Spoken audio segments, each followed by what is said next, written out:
करते हैं हम लोग, है ना। हम लोग देखेंगे कि कौन सा एसेट्स है, कौन सा लायबिलिटीज है।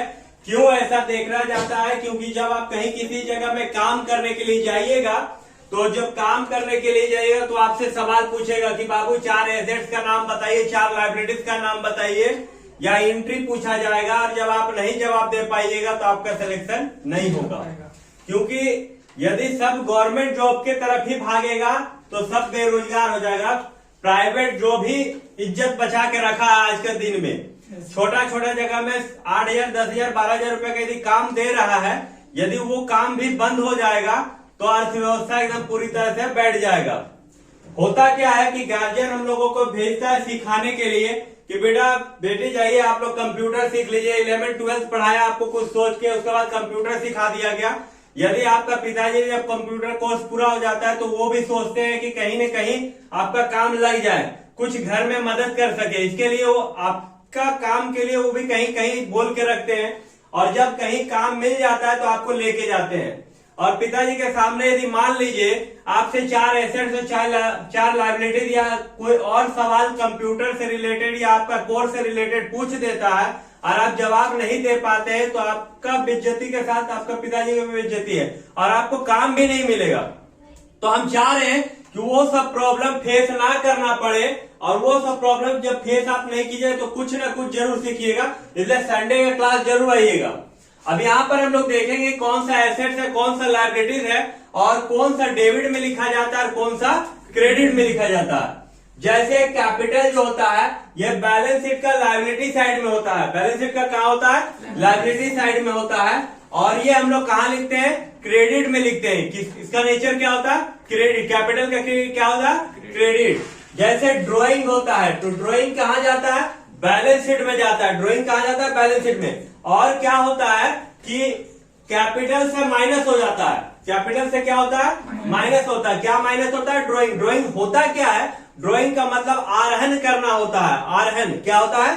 आरहन यानी जब कोई बिजनेसमैन या व्यापारी अपना बिजनेस से यदि खुद का माने पर्सनल काम के लिए पैसा निकाल ले या अपना बिजनेस से माल निकाल ले, तो उसको हम लोग क्या करते हैं? ड्राइंग करते हैं। क्योंकि हम पूंजी से निकाल रहे हैं, और जब पूंजी से निकाल रहे हैं तो उसको हम लोग क्या करते हैं? कैपिटल से माइनस कर देते हैं। कहने का मतलब यदि मान लीजिए हम 1 लाख रुपया का माल खरीद के लाए हैं, बिजनेस में लगाए हैं बेचने के लिए, तो मेरा कैपिटल कितना का? 1 लाख है। अब माल बेचा और 10,000 रुपया हम निकाल के रख लिए, तो इसका मतलब क्या हुआ कि हम 1 लाख लगाए तो उसमें से 10,000 निकाल लिए, तो ड्राइंग कर लिए, तो अब मेरा पूंजी कितना का रह गया? 90,000। मान लीजिए 1 लाख रुपया का माल लिए और घर में हमको 5,000 का माल की जरूरत पड़ गया, 5,000 माल का निकाल के घर ले गए, तो क्या किए? बिजनेस से ही निकाल के ले गए। यानी 1 लाख में 5,000 माल ले गए, तो क्या हुआ? ड्राइंग हुआ। तो हम यदि आप पूछेंगे कि कितना पूंजी लगाया गया है, तो आप क्या बोलिएगा कि 95,000 पूंजी लगाया, क्योंकि 5,000 रुपया का क्या हो गया? ड्राइंग हो गया। ड्राइंग का नेचर क्या होता है? डेबिट होता है। क्यों? क्योंकि कैपिटल से माइनस होता है। जब कैपिटल लायबिलिटीज होता है तो ड्राइंग क्या हो जाएगा? डेबिट हो जाएगा। चलिए, उसके बाद कंप्यूटर है, फर्नीचर है, हॉर्स एंड कार्ट्स है, ये सब क्या है? ये सब आपका एसेट्स है। गुडविल है और एसेट्स है। ये सब क्या है? एसेट्स है। अब सबका एसेट्स का अलग अलग डिफिनेशन होता है। जैसे मान लीजिए कि आपका कंप्यूटर हो गया, फर्नीचर हो गया, हॉर्स एंड कार्ट्स हो गया, ये आपका फिक्स एसेट्स है। क्या है? फिक्स एसेट्स है। फिक्स एसेट्स है, जो कि एसेट्स कोई भी हो, चाहे फिक्स एसेट्स हो, करंट एसेट्स हो, टेंजिबल एसेट्स हो, इनटेंजिबल एसेट्स हो, लिक्विड एसेट्स हो या वेस्टेज एसेट्स हो, किसी भी तरह के एसेट्स हो, वो हमेशा क्या होता है? डेबिट होता है। कहाँ होता है? डेबिट होता है। अब जैसे गुडविल का ही बात किया जाए तो गुडविल को हम लोग फिक्स एसेट्स भी बोल सकते हैं और इनटेंजिबल एसेट्स भी बोल सकते हैं। फिक्स एसेट्स उसलिए बोला जाता है क्योंकि जब एक अस्थाई संपत्ति को आप खरीदते हैं जो लंबा समय तक काम किया जाता है, जिससे आप लंबा समय तक प्रॉफिट कमाते हैं, उसको हम लोग फिक्स एसेट बोलते हैं। और इनटेंजिबल एसेट्स उसको बोलते हैं जिसको हम लोग देख नहीं सकते, छू नहीं सकते, सिर्फ अनुभव या महसूस किया जाता है, उसको हम लोग क्या बोलते हैं? Intangible assets. अब जैसे मान लीजिए गुडविल का मतलब क्या होता है? रिक्विटेशन यानी इज्जत। बाजार में आपका इज्जत कौन देख सकता? सिर्फ महसूस किया जा सकता है, देखा नहीं जा सकता, समझा जा सकता। जब हम लोग कोई भी सामान को खरीदते हैं तो उसको क्या देखते हैं? उसका कंपनी को देखते हैं। उस कंपनी पे हमको भरोसा होता है और उस कंपनी को देख कर हम लोग क्या करते हैं, सामान को परचेज कर लेते हैं। तो इसका मतलब क्या देखते हैं कि बहुत अच्छा सामान देता है, यानी उसका गुडविल, उसका इज्जत को देख रहे हैं मार्केट में कि अच्छा बना हुआ, सब उसी को खरीदता है, तो हम भी उसी को खरीदे क्योंकि सबका विश्वास उस कंपनी पे है। तो उसको हम लोग क्या कहेंगे, गुडविल। जिस कंपनी का जितना ज्यादा गुडविल होगा उस कंपनी को उतना ही ज्यादा प्रॉफिट होगा। अब हम लोग क्या करते हैं, यहाँ पर कैश। कैश क्या होता है, कैश करंट एसेट्स होता है। कैश कौन सा एसेट्स होता है, करंट एसेट। और कहाँ लिखा जाता है, डेबिट में लिखा जाता है। बैंक के क्या होता है, बैंक भी आपका करंट एसेट्स होता है। बैंक क्या होता है, करंट एसेट। इसको भी हम लोग कहाँ लिखते हैं, डेबिट में लिखते हैं। सेंडी डेटर्स, सेंडी डेटर्स क्या होता है, सेंडी डेटर्स भी करंट एसेट्स होता है। इसको भी हम लोग कहाँ लिखते हैं, डेबिट में लिखते हैं। और एक चीज, सेंडी डेटर्स किसको बोला जाता है, सेंडी डेटर्स किसको बोला जाता है, जब किसी को हम माल बेचे, जब किसी को हम उधार माल बेचे और वो हमको पैसा देगा तो उसको हम लोग क्या कहेंगे, सेंडी डेटर्स। और वो क्या होता है, हमेशा डेबिट होता है। परचेज, परचेज का मतलब क्या होता है, जब आप माल खरीद रहे हैं तो आपका क्या हुआ, स्टॉक बढ़ रहा है। माल खरीदेंगे मतलब क्या होगा, स्टॉक बढ़ रहा है। जब स्टॉक बढ़ता है तो उसको हम लोग कहाँ लिखते हैं, डेबिट में। कहाँ लिखते हैं, डेबिट में। सेल्स क्या होता है, सेल्स आपका स्टॉक को घटाता है। यदि आपका गोदाम में मान लीजिए 5,000 का माल है, आप 2,000 का बेच रहे, तो इसका मतलब क्या है, गोदाम से 5,000 का माल, 5,000 का माल में से 2,000 रुपए का माल क्या हुआ, कम हो गया। जब कम हो गया तो उसको हम लोग क्या कर रहे हैं, स्टॉक कम हो रहा, तो वो हमेशा क्या होता है, क्रेडिट होता है, क्रेडिट होता है। अब सेल्स रिटर्न, माल आप बेचे हैं, किसी कारण से माल वापस आ गया। जब आप माल बेचे और किसी कारण से माल वापस आ जाता है तो आपका स्टॉक क्या होता है, स्टॉक आपका बढ़ जाता है। जब स्टॉक आपका बढ़ जाएगा तो क्या लिखा जाएगा, उसको डेबिट में लिखा जाएगा। क्या लिखा जाएगा, डेबिट में लिखा जाएगा। उसके बाद परचेज रिटर्न, आप माल खरीदे थे तो आपका स्टॉक बढ़ा था, माल खरीदे थे तो क्या हुआ था, स्टॉक बढ़ा था, मतलब उसको कहाँ लिखते थे हम लोग, डेबिट में। अब माल रिटर्न हो रहा, माल परचेज किए थे, अब माल किसी कारण से हम वापस कर रहे हैं, उसमें खराबी आ गया, तब उसको हम लोग कहाँ लिखेंगे, क्रेडिट में, क्योंकि स्टॉक हम लोगों का फिर से कम हो रहा। स्टॉक क्या हो रहा, कम हो रहा। अब जैसे देखिए कुछ खर्चा का नाम हम लिखें, खर्चा कोई भी हो, जैसे आपका रेंट पेड हो गया, सैलरी पेड हो गया, कमीशन पेड हो गया, इंटरेस्ट पेड हो गया, डिस्काउंट पेड हो गया, ये सब क्या है, खर्चा। तो किसी भी तरह का खर्चा हो वो हमेशा कहाँ लिखा जाता है, डेबिट में लिखा जाता है। कहाँ लिखा जाता है, डेबिट में लिखा जाता है। जैसे यहाँ अब इनकम के बारे में देख रहे हैं, जैसे रेंट रिसीव्ड है, सैलरी रिसीव्ड है, कमीशन रिसीव्ड है, इंटरेस्ट रिसीव्ड है, ये आपका क्या है, रिसीव कर रहे हैं, मतलब आपका इनकम हो रहा, आप प्रॉफिट कमा रहे हैं, तो ये हमेशा क्या होता है, क्रेडिट होता है। इनकम हमेशा क्या होगा, क्रेडिट होता है।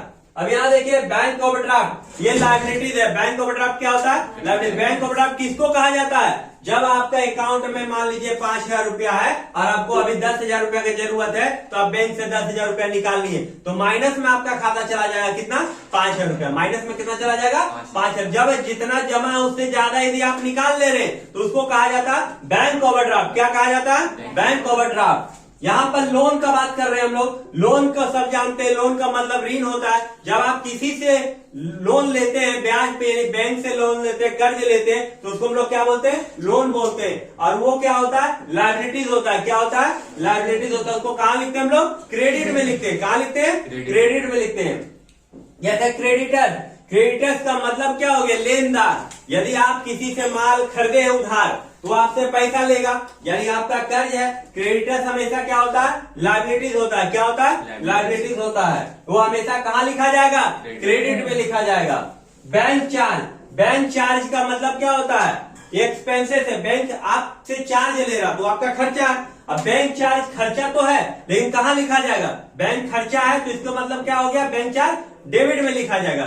लेकिन बैंक चार्ज आपसे कभी भी, आप बैंक में खाता खोलाए हैं, आपको कभी भी बैंक पैसा मांगा कि बाबू 10 रुपया दीजिए, बाबू 2 रुपया दीजिए, आपका चार्ज लगा, एटीएम चार्ज लगा, चेक का पासबुक चार्ज लगा हुआ, या आपका मैसेज चार्ज लगा हुआ, या अलर्ट चार्ज लगा हुआ, या और कोई भी चार्ज लगा हुआ, आपसे कभी भी मांगने जाता है, नहीं मांगने जाता है। करता क्या है, वो आपका अकाउंट में जो भी पैसा बचा हुआ है उसमें से डिटेक्ट कर देता है, यानी माइनस कर देता है।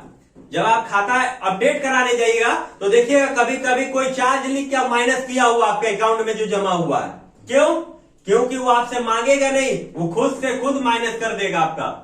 उसको क्या बोलते हैं हम लोग? बैंक चार्ज बोलते हैं। कहां लिखा जाता है? तो डेबिट में लिखा जाता है। क्लियर है ना?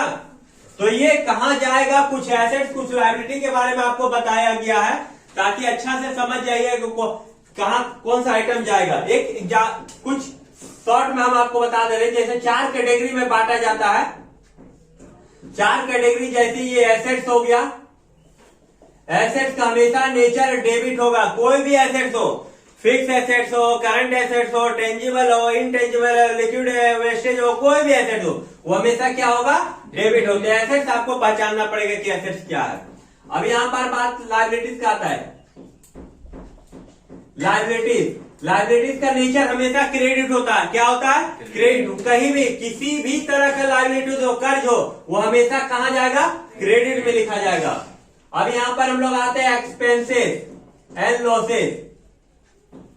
एक्सपेंसेस एंड लॉसेस, किसी भी तरह का हानि या खर्चा हो, किसी भी तरह का हानि या खर्चा हो, हमेशा क्या होगा? डेबिट होगा। अब इनकम एंड गेन, ये हमेशा आपका क्रेडिट होगा। यदि प्रॉफिट और लाभ हो रहा है तो हमेशा ये 4 चीज आप पहचान लिए ना, तो 4 चीज में यही सब चीज है। ये जो आइटम आपको हम लिखाए हैं, या इससे और भी बहुत सारा आइटम होता है, वो 4 कैटेगरी में ही बांटा गया है। क्या क्या बांटा गया? एसेट, जो हमेशा क्या होगा? डेबिट। एक्सपेंसेस एंड लॉसेस क्या होगा? डेबिट। लायबिलिटीज क्या होगा? क्रेडिट। इनकम एंड गेन क्या होगा? क्रेडिट। क्लियर है ना? तो उम्मीद है कि अब दिक्कत नहीं होना चाहिए कि कौन सा आइटम कहां जाएगा, एसेट्स में जाएगा, सॉरी डेबिट में जाएगा या क्रेडिट में जाएगा। क्लियर है? चलिए।